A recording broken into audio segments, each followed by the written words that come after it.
নমস্কার বিকাশ বাবু, আমি দ্য ওয়াল থেকে সায়নী কথা বলছি। আপনাকে দ্য ওয়ালে অনেক স্বাগত। যে প্রশ্নটা আপনার কাছে রাখবো, যে গতকালই তো সুপ্রিম কোর্ট বলেছিল আগামী 7 দিনের মধ্যে এসএসসিটা অযোগ্যদের তালিকা প্রকাশ করবে, এবং আজই রাজ্য সরকার সুপ্রিম কোর্টে জানিয়েছে যে আগামীকালই সেই তালিকা প্রকাশ করবে। আপনি কি বলবেন এই বিষয়ে? যে ভালো কথা, প্রকাশ যদি করে, এটি প্রকাশ করার দায়িত্ব তো ওদের বহুদিন আগেই ছিল। তারা এতদিন করেনি, এখন যদি কালকে প্রকাশ করে তো ভালো, আপত্তির কি আছে? কিন্তু দেখতে হবে যে সেই যে লিস্টটা তারা প্রকাশ করবেন সেটা জেনুইন কিনা, এটাই পরবর্তী সময় বিচার্য হবে। হ্যাঁ, আপনি গতকালই বলেছিলেন যে তালিকা প্রকাশ করলেও সেটার স্বচ্ছতা থাকবে কিনা সেটা নিয়ে সংশয় হ্যাঁ, রয়েছে। এটা সেটা কেন নিয়ে বলছেন এখনো আপনি? সংশয় হচ্ছে।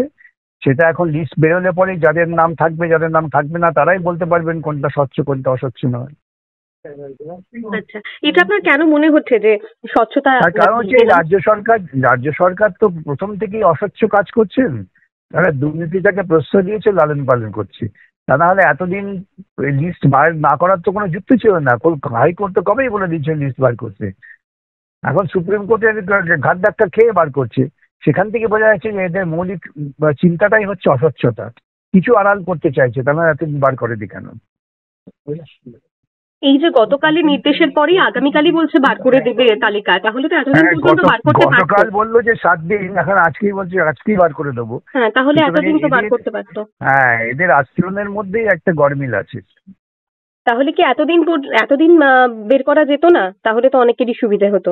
এটা কমন সেন্স বলছে, এতদিন বের করা যেত। এটা নিয়ে এটা নতুন করে গবেষণার তো দরকার নেই আমাদের। হুম।